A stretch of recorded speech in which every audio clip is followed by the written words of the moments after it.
Hi guys, welcome back to the channel and welcome back to another prepping for revision vlog. If you're new here, hello, my name is Brielle. I'm a new author who's currently working on her first ever novel. It is a new adult fantasy with an enemies to lovers romance plot and dystopian vibes, and I'm currently preparing to write draft 2. So I've written the rough draft and we're currently in the process of prepping for our first round of revisions and my first time ever revising a book. Today we are hopefully going to finish our pre-revision steps, and by today I mean in this video, not today because there's no way. For starters, let's talk a little bit about the draft 2 revision checklist. I talked about this in my last video, but basically I made a checklist of all the things that I want to do before I start draft 2. Things such as character and world details, brainstorming the magic system, world building. It's an extensive list. It is currently Saturday, June 22nd. We have 2 more weekends left in June. Since we last chatted, I did a little bit more work on the history and politics of our continent, and that timeline is looking pretty good. I'm almost done with the history timeline, which will also include some of the more recent events in our characters' lifetimes. So once that's done, I will feel like the majority of the world building stuff that has been hanging over my head and very mysterious and not solved will have been cracked, which will be huge. I already feel that way, having decided a lot of the history of this continent, and I'm pretty happy with everything I've come up with for it so far. I'm sure as I go through the draft, maybe some holes will reveal themselves or I'll realize there's things I need to add, but for now I think I'm answering a lot of the questions that I had, and it's going to be really helpful going into revising. I already feel like I know so much more about this system and how it works than I did when I wrote the rough draft, so that feels really good, and I feel like that's going to help draft 2 to be a lot stronger. I do have pretty much all day today to work on this book. I didn't make any social plans this weekend because in the beginning of July I'm actually going to be going away for 2 weeks, so I'm not even going to be able to start revising right away in July because I'm going away. That's why it's all the more important to me that we finish up these steps of the process so that when I get back from those trips I can actually hit the ground running, because I want draft 2 to go along pretty efficiently. Like, I would like to get to later stages of the process with this book because I'm just so eager to. So let's take a closer look at this checklist. I'm gonna move the camera. Okay. The things that we've been working on most so far is the timelines. We've been working on the Callahan's history and politics mostly, and then also recent history in the timeline of our characters' lifespans. So I have a little bit more of this stuff to do, mostly the recent history. We've done pretty much the further back history, so I would need to do more so the recent history while Varen's father has been in power. If you don't know my book project, Varen is our love interest and his father is the ruler of the continent, so that's the deal there. And then maybe we'll go straight to the timeline of the book events, because that is something that I really need to figure out, and then I think we'll jump back into the characters and world stuff. I want to work a little bit more on character wants and needs. I have them pretty down packed for our main character, but I need to make sure they're fleshed out for our love interest and our third sort of primary character, and maybe the lists actually, because the restrictions and the 5 principles are both important world building elements. And yeah, let's see if we can check some of this stuff off today. I feel like we could. Something I have been doing is actually assigning dates to everything. So basically the sort of new society, this dystopian sort of government that is established in my world is called the New Order. Starting at 0 NO with when the New Order was first established, base all of my timelines going off of that. So this happened at 100 NO, kind of like BC and AD, doing that, but with my NO, New Order government. And that was so helpful, just being able to put numbers and years to things, starting it at 0 and being able to easily see how many years has it been since this new government started. So transformative. Like, I'm so glad I did that. I also was able to give my characters specific birthdays with actual years, and I really recommend doing this. Even if you're writing a fantasy book and the years are maybe arbitrary or you don't actually know what the year numbers would be, giving yourself numbers, even if it's solely for your own purposes, I don't actually think these years are going to be mentioned in the book, can be really helpful just to help you build your timelines with some more clarity. And being able to give my characters defined birthdays, I know it sounds so silly, but it made it so much easier to actually make sure that all of the timelines were lining up with when things were happening in their lives. Knowing when their birthday is, knowing how much of an age difference there is between our 2 main characters, and whether they were 12 or 13 when a certain event happened. It seems so silly and very detail oriented, but it helped me a lot with gaining clarity around the timeline of this world, and that was really helpful. So that's something that I worked on last time. And yeah, I'm just really in the nitty-gritty right now of dates and solidifying things, and it's getting very intense, but in a very fun way that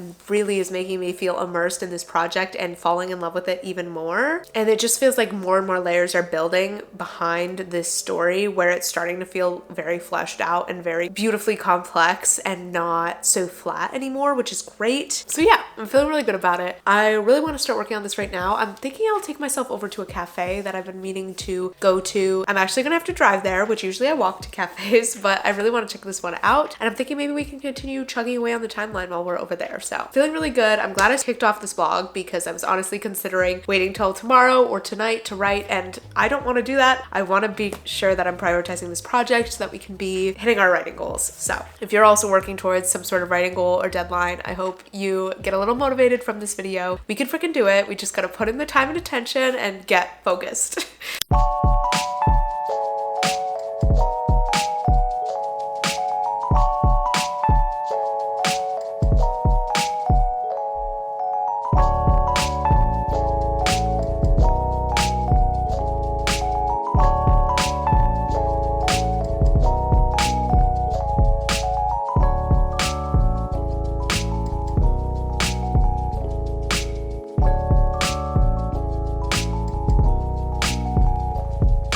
Hello. It is quite a few hours later. We had a really productive session start to the day at that coffee shop. The vibes were incredible. I want to keep things moving because we have some momentum going. Sorry if you can hear the fridge being really obnoxious. We're about to make some strawberry milk and I'm going to go over to the park because it's literally a stunning day outside. I think it's like 84 degrees and we haven't had very warm weather in Los Angeles, believe it or not, for the last several months. So I need to take advantage of this sunny day and get outside. But yes, things are going well. Nothing crazy to report. We're still just continuing on the timeline stuff.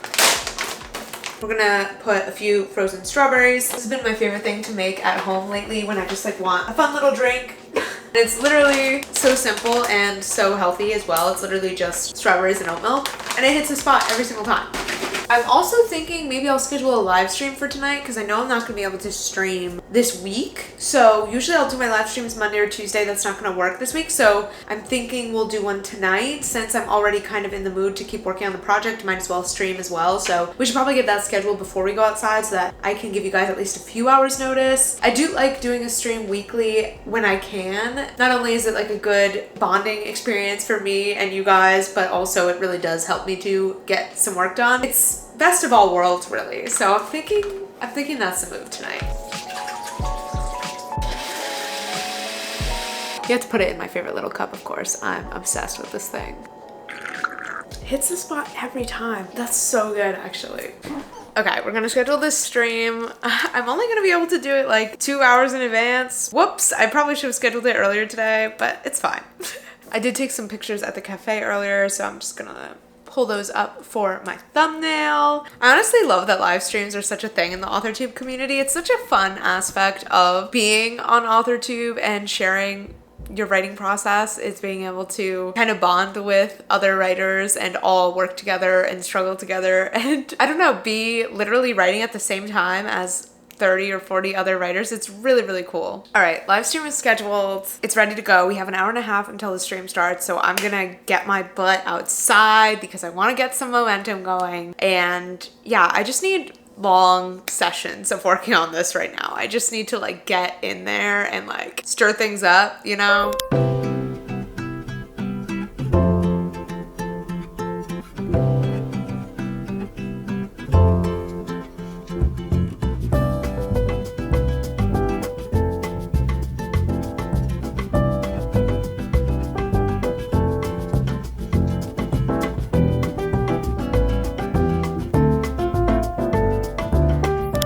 About to stream. Sorry for this cord. Hi guys, welcome into the stream. I hope everyone's excited to get some writing done tonight. I'm currently filming a writing vlog and I'm still working on all of the world building stuff. So thanks if you could join me at this time. I know it's a little bit late in certain time zones, but all right, let's do it. Good luck, everybody.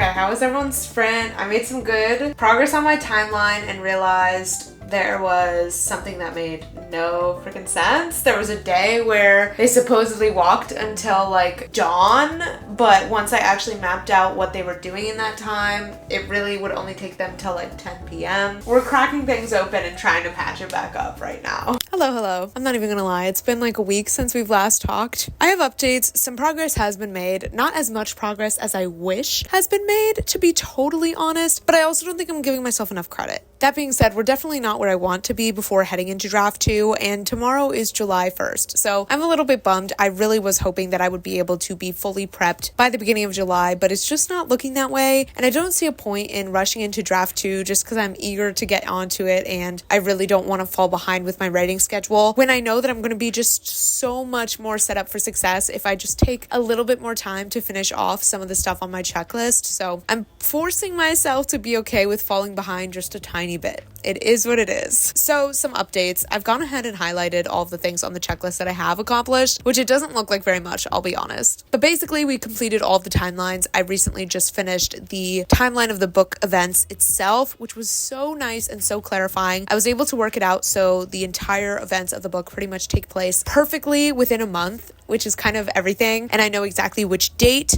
everything is happening, what day of the week everything is happening, and I gained a ton of clarity from that exercise. I also used this little hack that one of you guys actually recommended to kind of gauge distance between my fantasy cities by using real cities, like real places on Earth, obviously, and kind of using those as substitutions for my fantasy cities, just to kind of gauge realistically how much time it would take to get between these different places. So from all of that, I was able to learn that my continent is about half the size of the United States. I'm actually pretty happy with that. I thought it was going to have to be way smaller. I also realized that our starting city and midpoint city can actually have a bit more distance between them. You can actually travel a lot further than I thought in 2 weeks on foot. And I also discovered that a train ride that they take during the book that was originally like 2 days long is realistically more like 4 hours. So that's going to have to change quite substantially, but that's fine because honestly, the scenes that take place on that train need work anyway. So I'll just change things up when I get in there. But it was a really good exercise that really helped me to get some clarity about the timeline and how long things realistically were going to take, how to make it work within the month sort of time spread. Did it take a lot of time? Was I really in the weeds? Absolutely. But that is what this stage of the process is for. With that being said, so basically tomorrow's July 1st. I leave for New Jersey. What would be great is if I could actually finish some of this while I'm in New Jersey. That would be like best case scenario. One thing I did want to show you guys before we continue is actually some craft books, because I recently had my birthday. It was my birthday on Monday, and a lot of my friends and family bought me craft books, which is so sweet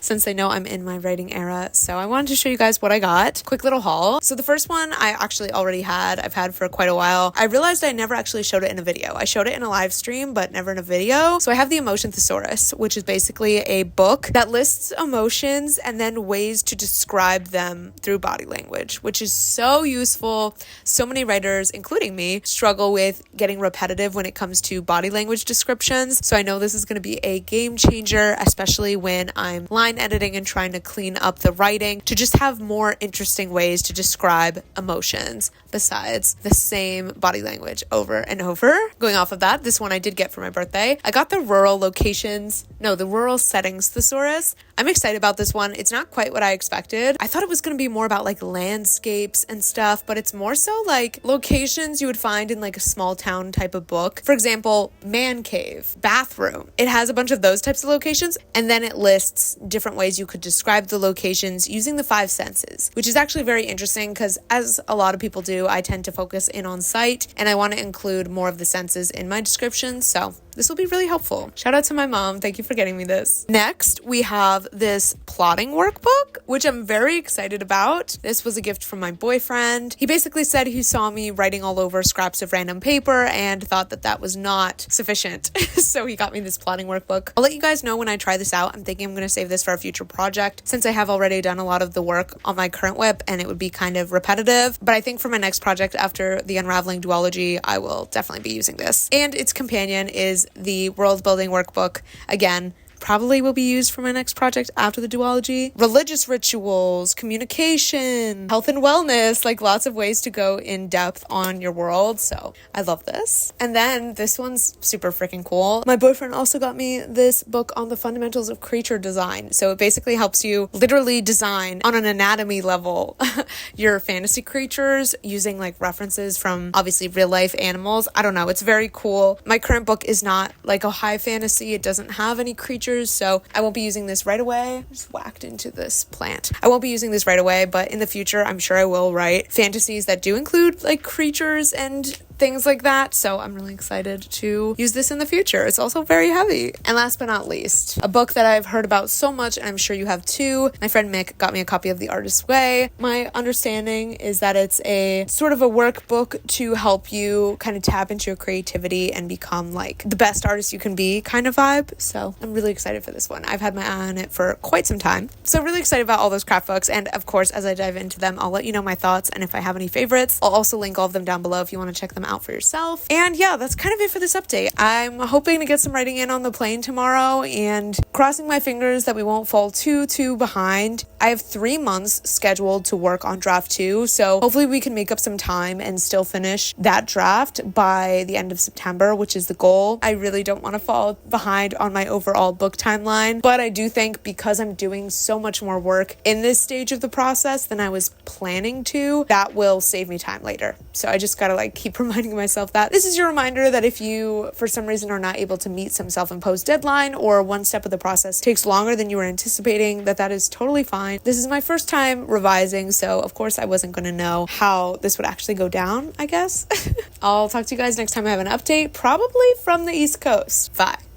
Hello, hi. We're currently in New Jersey in my childhood bedroom. It's so cute in here, actually. I always like feel so happy when I come here. So I made the silly mistake of not bringing my annotated draft with me to New Jersey, which was such a missed opportunity because I actually have had a decent amount of time to write, to work on my own stuff, and I wish I had that because I could have totally finished up the pre-revision prep. That being said, we've still done a lot. So I did manage to do several hours of work on this on the plane ride here. I fleshed out my third most prominent character's needs and wants, and actually feel like I got to know her a lot better, which was really great. I basically realized that her whole thing is going to be sort of the people pleaser arc, where at the beginning she very much is used to just kind of like shrinking herself and all of that, and then by the end of the second book she's able to like claim more agency and take charge a little bit and make her opinions more known more confidently, and that's going to be her arc, which is obviously a little bit of a basic arc, but at the same time she's like the third most prominent character. She's not the focus, so I'm very okay with that, and it actually gives me a lot of clarity in terms of what needs to be happening for her emotionally throughout this series, which is something I was really lacking. I think as the draft currently stands, her character in general is really lacking. She has some interesting moments, but she's very much taking a backseat compared to the main couple, and while that's okay, because again, she's not my focus, she needs to still feel fleshed out and have growth and all of that. Otherwise, why is she there? So it was good to at least kind of identify what type of arc she's going to have and get a little bit more information about her. And I want to work in more conversations with her in the novel that have substance, because there's only really one as it currently stands. But there are other moments where it can clearly go there. There is some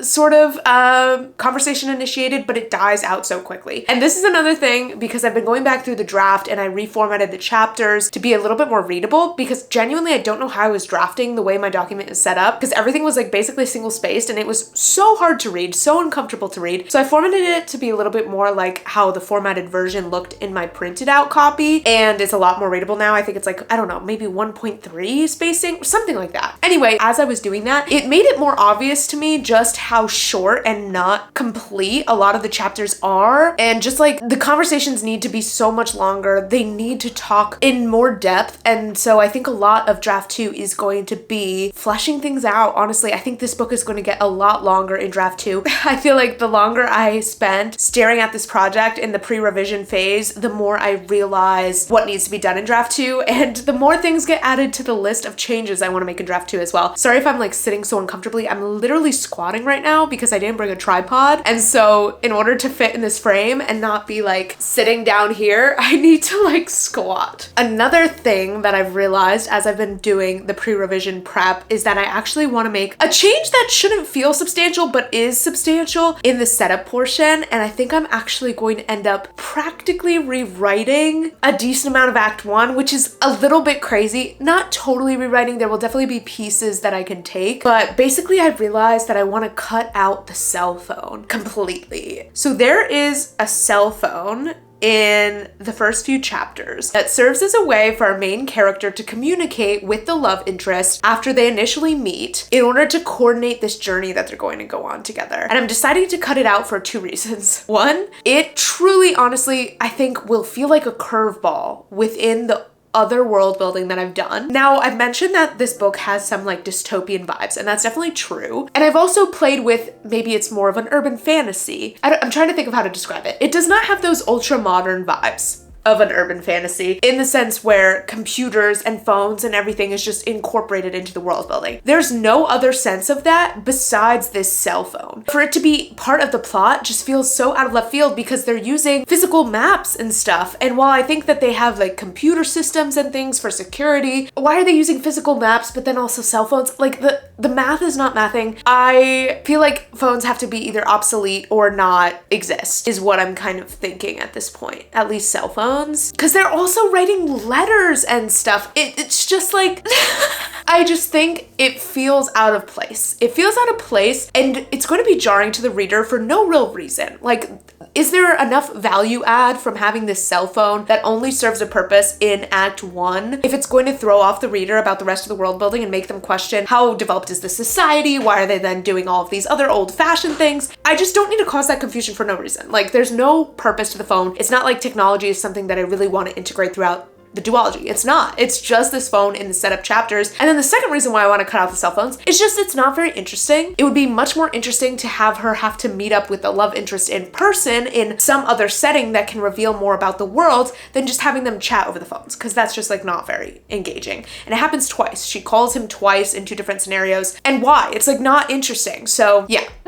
All of that being said, I've decided to cut that out, which means that those two conversations need to happen in a different context or a different location. Or I'm thinking maybe the two conversations can be solidified into one, because why is she calling him twice? Once alone and then once when she's with the third character, that other girl, and they're both sort of similar conversations. I'm like, let's just combine these. Let's get things moving a little bit so that we can have other scenes in the setup besides her just talking with him over the phone. So with all of that being said, I think those chapters are going to need a pretty heavy-handed rewrite. It's a chance for me to show a little bit more of the starting location by having them meet up somewhere in public and giving it more of that secret plotting together vibe, which I think will ultimately be much more interesting. And I think I'm just starting slowly but surely to piece together what are the missing pieces, what are the things that need a proper rework versus just a polish, and I'm starting to feel really good about it. There's one more thing I want to talk about. Hold on, I'm gonna move the camera so I don't have to keep squatting like this. Okay, so one more thing that I did, and I'm gonna show you guys this on my computer screen.